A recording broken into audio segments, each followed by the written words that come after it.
Hello guys, good afternoon. चलो यहाँ पे स्टार्ट करते हैं। आपका जो है सेल साइकिल और सेल डिविजन्स में अपन मियोसिस वन को कर रहे हैं। और मियोसिस वन में एटलीस्ट जो है प्रोफेज वन कम्प्लीटली हो चुका। उसमें प्रोफेज वन के कंडीशन में जो 5 सबफेजेस था, जिसका नाम क्या था भैया? मतलब उसमें अपन बात कर रहे थे लेप्टोटीन, जैगोटीन, पैकेटीन, डिप्लोटीन और डायकाइनेसिस। कम्प्लीटली कल के लेक्चर में हम लोगों ने डायकाइनेसिस तक कंप्लीट कर लिया। अब कंडीशन क्या है कि प्रोफेज को कंप्लीट करने के बाद अपन चलेंगे कहाँ पे? मेटाफेज में। और मेटाफेज की कंडीशन में अपन बात करेंगे कि मेटाफेज में जो प्रोफेज जो माइटोसिस के मेटाफेज में हो रही थी, वही सारे के सारे कंडीशन क्या है यहाँ भी होगा। बट यहाँ पे अरेंजमेंट ऑफ द क्रोमोजोम जो कंडीशन है कि उस क्रोमोजोम की अरेंजमेंट की जैसे ही बात करेंगे तो उसमें क्या हो जाएगा कि एक जो फेज था, एक जो इक्वेटोरियल प्लेट पे अरेंज था क्रोमोजोम, वह क्या हो जाएगा? 2 प्लेट पे आके अरेंज हो जाएगा। मतलब कि di metaphasic plate, 2 metaphasic plates are present in meiosis one के प्रोफेज वन के मेटाफेज वन में। ठीक है ना? तो यहाँ पे चलिए, all the chromosome aligning on the equatorial plate in 2 metaphasic plates and all the chromosomal fibre, that means कि स्पिंडल फाइबर आर एपियर्स या फॉर्म्ड इन दिस फेज। इस फेज में क्या हो जाते हैं? बन जाते हैं। इसका मतलब है कि यहाँ पे अरेंजमेंट की बात करेंगे, थोड़ा सा पिक्टोरियल देखेंगे, मतलब कि वहाँ पे व्यू, डायग्रामेटिक व्यू भी देखेंगे। तो चलिए यहाँ पे बात करते हैं किसका? मेटाफेज वन का। ठीक है ना? यहाँ क्या होता है कि all the chromosome, all the dyad chromosome, ठीक है ना, arrange on equatorial plate in 2 metaphagic plate, 2 metaphagic plate। वो किस तरह से आपको मैं दिखाता यहाँ पे। ठीक है, यहाँ पे एक साइड से मैं क्या हो चुका है भैया? न्यूक्लियर मेम्ब्रेन सब कुछ खत्म हो चुका है। अब साइटोप्लाज्म के अंदर ही सारी चीज़ होगा। ठीक है, यहाँ पे आ जाइए। तो इधर मैं क्या करता हूँ कि ये सेंट्रोसोम है, ये भी क्या है? सेंट्रोसोम है। और यहाँ एक साइड में मैं क्या करता हूँ, बिल्कुल अरेंज करता हूँ।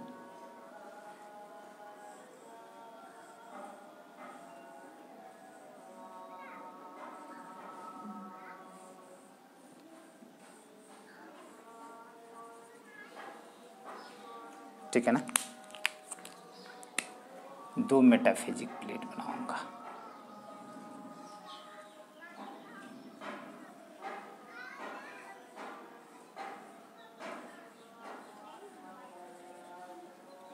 ठीक है, जो क्रॉसिंग ओवर हो चुकी है।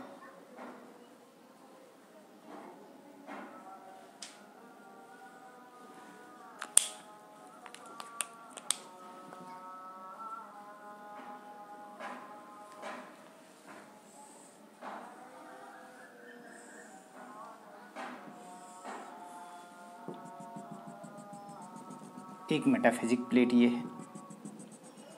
इक्वेटर में आएंगे, मैं थोड़ा सा अब बना दिया हूँ। ठीक है ना?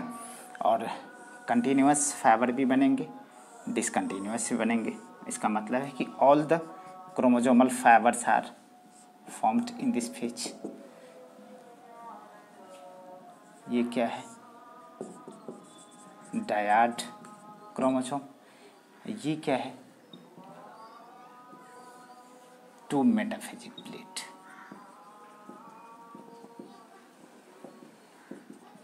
दो मेटाफिजिक प्लेट बन के तैयार है। ये सेंट्रोसोम, ये बात तो समझते आप। ठीक है ना? इतने बात तो समझते। क्या मतलब है कि यहाँ पे इन this phase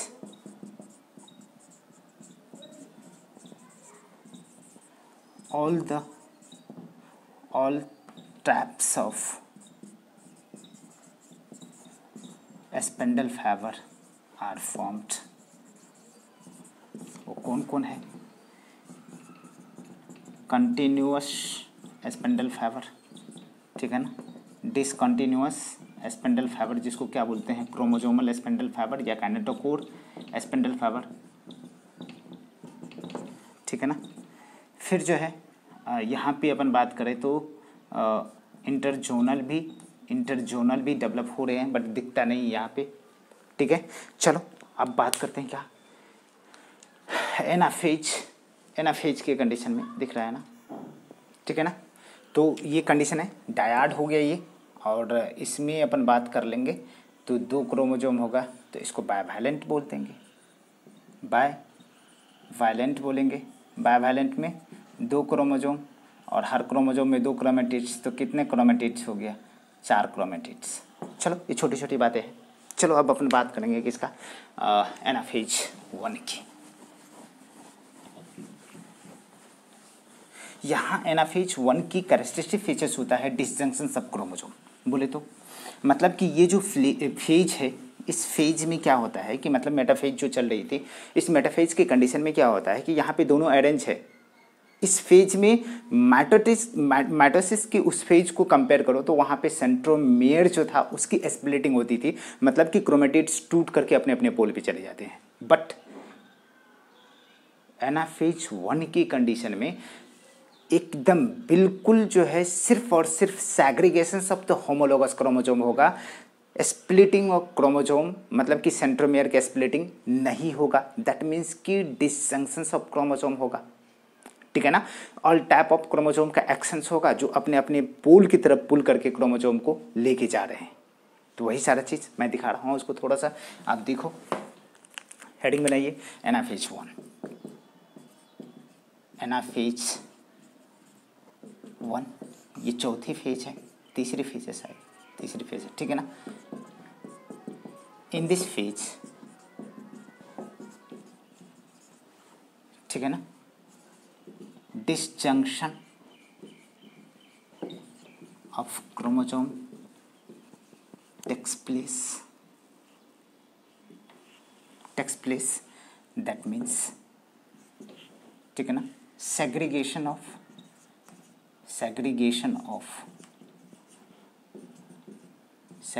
of homologous chromosome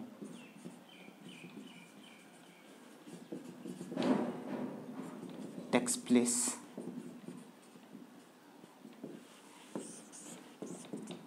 that means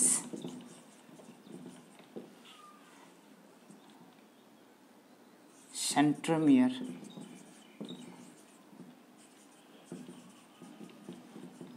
does not divide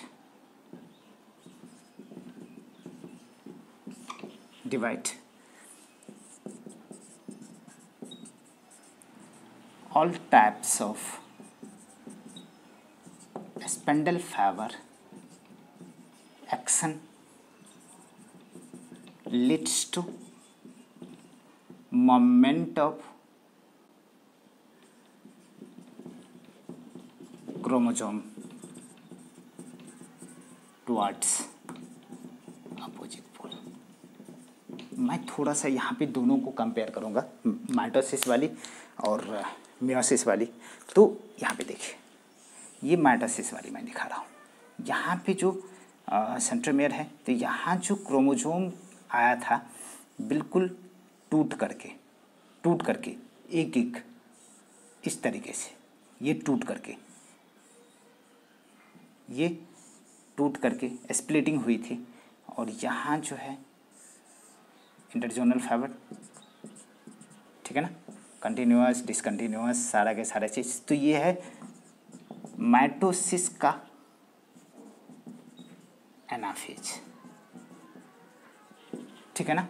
यहाँ पे देखिए मियोसिस की एनाफेज, ये कंडीशन है कि सैग्रीगेशन होगी, मतलब यहाँ पे ये देखिए,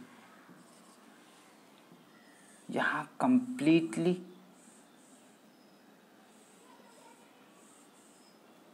ये देखिए,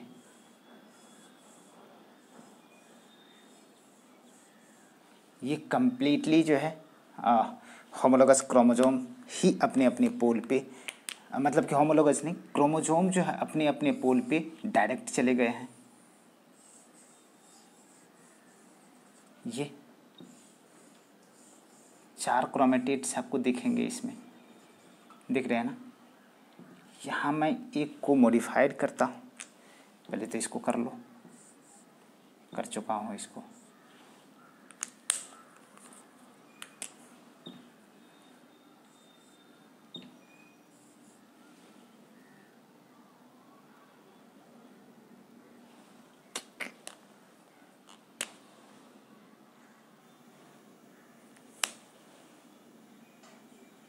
ठीक है, इंटरजोनल फाइबर मैं थोड़ा सा दूर बना दिया, बट ऐसा देखना, ये अपने अपने पोल की तरफ खींच रहा है, ठीक है। और इसमें क्या होता है, एक्सपेंशन होता है, एक्सपेंशन हो रहा है, ये एक्सपेंड कर रहे हैं जिसके वजह से जा रहा है। तो यहाँ पे ये जो है क्रोमोजोमल स्पेंडल फाइबर क्या करते हैं, पुल करते हैं, पुलिंग फोर्स लगाते हैं, एक्ट्स पुलिंग फोर्स। ये जो है एक्सपेंशन क्रिएट कर रहा है, जिससे क्या हो रहा है, पुशिंग फोर्स। और कहीं ना कहीं यहाँ पे हमने कहा था कि एक दोनों पॉजिटिव चार्ज, यहाँ पे पॉजिटिव चार्ज दोनों में रिपल्सन हो गया था, कहीं ना कहीं ये है रिपल्सन फोर्स। तो ये सब के सब फोर्स लगा, इट रिजल्ट्स इनटू, ठीक है ना, डिस्जंक्शंस और सेग्रीगेशन ऑफ होमोलोगस क्रोमोसोम। ये बातें समझ में आ रहा है ना कंप्लीटली। ये मेटाफेज, ये माइटोसिस वाली है। ये क्या है, मियोसिस की, मतलब कि ये एनाफेज 1 है, एनाफेज 1 है, दिखा, ठीक है। अब थोड़ा सा बात करते हैं कि ये इसके जैसे नहीं है, समझ में आ रहा है ना, नॉट लाइक अ माइटोसिस, ठीक है। तो वहाँ पे नहीं होने की वजह से यहाँ पे अपन बात करेंगे, फिर अपने चलते हैं वहाँ पे। अब लास्ट फेज अपने को बचा, कौन सा, टेलोफेज। चलिए, telophase 1, it is the last phase of meiosis 1 in which all the chromosome reach to the opposite pole, ठीक है, all the chromosome reach to the opposite pole, nuclear membrane, ठीक है, और न्यूक्लियोलस, जितने भी सेल ऑर्गेनल है, all are reappear और reform in this phase. तो बिल्कुल यहाँ पे चलिए, यहाँ पे अपन बात करेंगे, आखिरी फेज की बात करेंगे, टेलोफेज 1 की। इट इज अ, ठीक है ना, last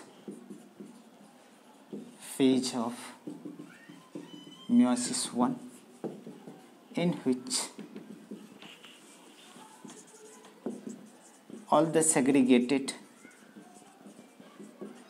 chromosome reach to the opposite pole, पहुंच चुका है, reached to the opposite pole, ठीक है ना। all the cell organelle, nuclear membrane and nucleolus are reform और reappear, ठीक है। जितने भी चीज़ है सब के सब क्या हो गया, रिफॉर्म हो गए, रीअपियर हो गया। तो इसका मतलब है कि अब यहाँ पे अपन बात करेंगे तो कंप्लीटली ये बात करेंगे कि यहाँ डिस्ट्रीब्यूशंस होंगे, ठीक है ना। साइटोकाइनेसिस मतलब कि ये सेल टूटेगी, ब्रेक डाउन होगा और क्या हो जाएगा, 2 डॉटर सेल में बनेंगे। यही दोनों डॉटर सेल्स कंटिन्यू करेगा किसको, meiosis 2 को। तो चलिए यहाँ पे अपन बात करते हैं सबसे पहले इस जगह पे, ठीक है ना। Haploid number of chromosome rich कर गए अपने अपने पोल पे। तो यहाँ पे देख लीजिए, ये मैं करता हूँ, थोड़ा सा मैं यहीं बनाता हूँ, ठीक है। न्यूक्लियर मेम्ब्रेन सारा चीज़ें एपियर हो चुका है, ठीक है। न्यूक्लियोलस भी कहीं ना कहीं एपियर हो चुका है, और ये जो है, ठीक है, यहाँ पे साइटोकाइनेसिस हो चुकी है, मतलब कि कैरियोकाइनेसिस हो चुकी है, तो यहाँ पे 2 सेल को दिखाने में फ़ायदा है, ठीक है ना। और यहाँ पे थोड़ी सी कंस्ट्रक्शन भी आपको दिखेगा, मतलब कि सेल फॉर्मेशन हो रहे हैं, यहाँ पे एक और एक यहाँ पे बन गए, और यहाँ पे एक सेट तो आ गए,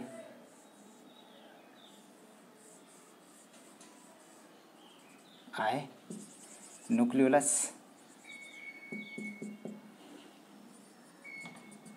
ठीक है।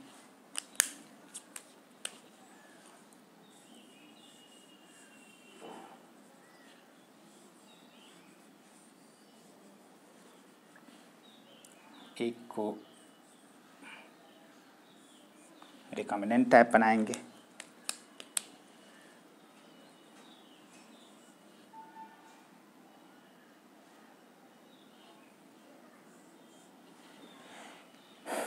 न्यूक्लियोलस,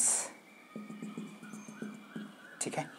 ये देखिए हो गया कंप्लीटली। यहाँ पे जो भी सेल ऑर्गेनल होगा, सारे के सारे चीज़ें एपियट होगा, ये दिख रहा है। यहाँ पे सेल फॉरो हो गया, एनिमल सेल होगी तो, ठीक है, सेल फॉरो फॉर्मेशन हो गई। यहाँ पे साइटोकाइनेसिस होंगे 1, मतलब कि एनिमल में अलग तरीके से होगा और प्लांट में अलग तरीके से होगा। तो यहाँ पे सेल फॉरो फॉर्मेशन मेथड होगा,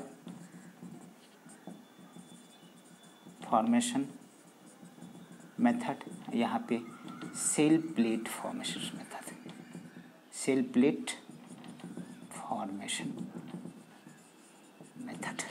यहाँ पे कितना 23 क्रोमोसोम, और यहाँ पे भी कितना 23 क्रोमोसोम। तो ये n number of chromosome metaphase में, मतलब कि आधे आधे ये डिपेंड होते जाएंगे और फिर चले जाएंगे कहाँ, 2 सेल में बट गए। तो कंप्लीटली ये आपका 2 सेल बनता हुआ नज़र आ रहा है। चलिए इसमें सेल मेम्ब्रेन ऊपर में बना देता हूँ, ठीक है ना।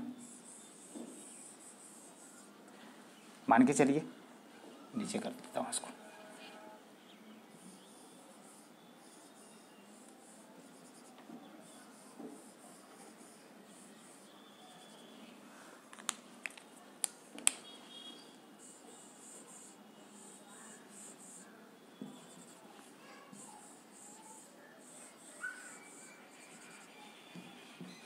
थोड़ा सा मॉडिफिकेशंस आएगी, ठीक है।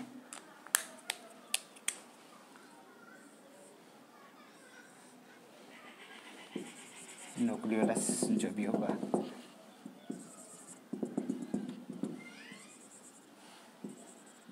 ठीक है ना। Haploid to haploid daughter cell बन गए। तो साइटोकाइनेसिस भी अपना कंप्लीट हो गए। यहाँ पे साइटोकाइनेसिस 1, ठीक है।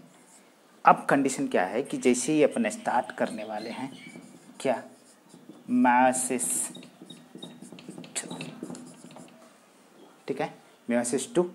तो चलिए इसको कंटिन्यू करते हैं, इसको छापिए जल्दी।